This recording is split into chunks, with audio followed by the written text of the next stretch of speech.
السلام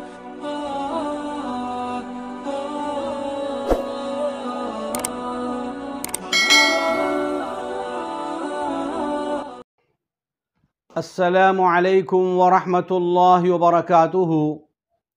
آج انشاءاللہ العزیز پیارے نبی صلی اللہ علیہ وسلم کی وہ پیاری حدیث پیش کی جائے گی جس کو حضرت ابو ہریرہ رضی اللہ تعالیٰ عنہ نے روایت کیا ہے، اور جس روایت کو امام ترمذی رحمۃ اللہ علیہ نے نقل فرمایا ہے۔ اللہ کے نبی صلی اللہ علیہ وسلم نے ارشاد فرمایا، بادروا بالاعمال سبعا هل تنتظرون الا فقرا منسیا او غنا مطغیا او مرضا مفسدا او حرما مفندا او موتا مجہزا او الدجال فشر غائب ينتظر او الساعة فالساعة ادہا وامر۔ اس روایت کو امام ترمذی رحمۃ اللہ علیہ نے نقل فرمایا ہے اپنی کتاب سنن ترمذی کے اندر۔ اس حدیث پاک میں پیارے نبی صلی اللہ علیہ وسلم نے امت کی رہنمائی فرمائی۔ 7 حالات ایسے ہیں جو انسانوں پر طاری ہوتے ہیں اور انسانوں کو ان کا سابقہ پڑتا ہے۔ انسانی زندگانی ان 7 حالات میں گھری ہوئی ہے۔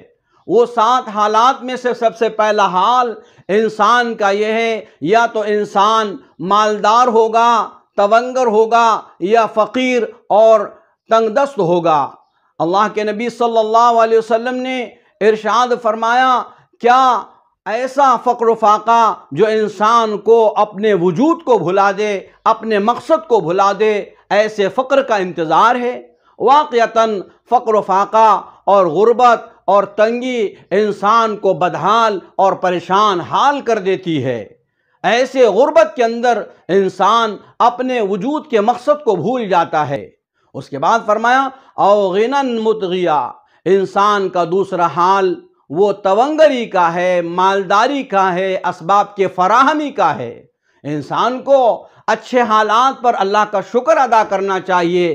مالداری، تونگری اور غنا یہ اللہ تعالیٰ کی بہت بڑی نعمت ہے، لیکن انسان جب تونگر ہو جاتا ہے یا مال اس کے پاس زیادہ ہو جاتا ہے، اسباب معیشت زیادہ ہو جاتا ہے، تو وہ اللہ کو بھول جاتا ہے، دین کو بھول جاتا ہے، اور اللہ کی رضا کو بھول جاتا ہے، آخرت کو بھول جاتا ہے، اور اپنے پیدا ہونے کے مقصد کو بھول جاتا ہے۔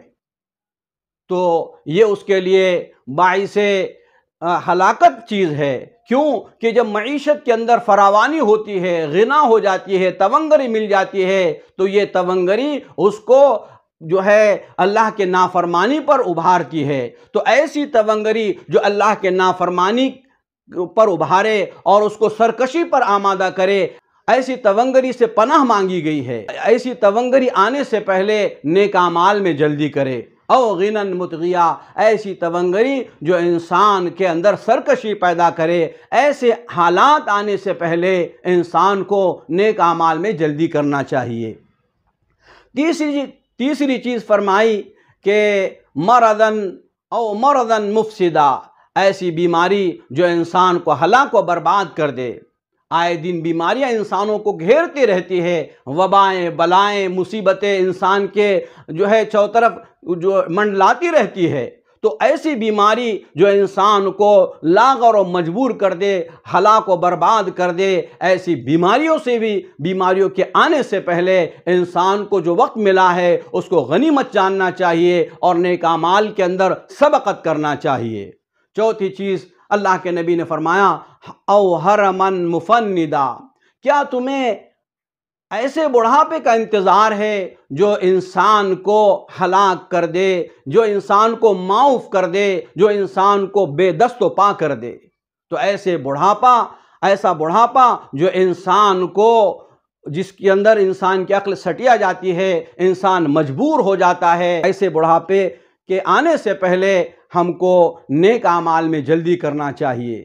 اس کے بعد اللہ کے نبی نے فرمایا، او موتا مجہزا، کیا تمہیں ہلاک کر دینے والی اور درگور کرنے والی موت کا انتظار ہے۔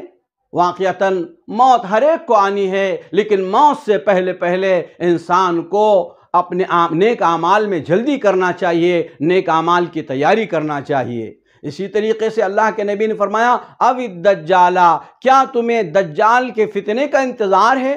وہ تو خطرناک اور غائب کا فتنہ ہے، ینتظر، جس کا انتظار کیا جا رہا ہے۔ اس کے بعد اللہ کے نبی صلی اللہ علیہ وسلم نے ارشاد فرمایا اب الساعۃ، کیا تمہیں قیامت کا انتظار ہے؟ فالساعۃ ادہا وامر، قیامت بڑی خطرناک ہے اور بڑی کڑوی حقیقت ہے۔ انسان کو موت آنے سے پہلے اور قیامت آنے سے پہلے زندگانی کو غنیمت جاننا چاہیے اور نیک اعمال میں جلدی کرنا چاہیے۔ یہ 7 احوال جس کے بارے میں پیارے نبی صلی اللہ علیہ وسلم نے امت کی رہنمائی فرمائی کہ امت کا کام ہے، افراد امت کی ذمہ داری ہے کہ ان حالات کو جو انسان پر آتے رہتے ہیں، ان حالات کے آنے سے پہلے پہلے نیک اعمال کے اندر جلدی کرے اور نیک اعمال کی سعی کرے اور نیک اعمال کا خزانہ اپنے نام اعمال میں جمع کرے۔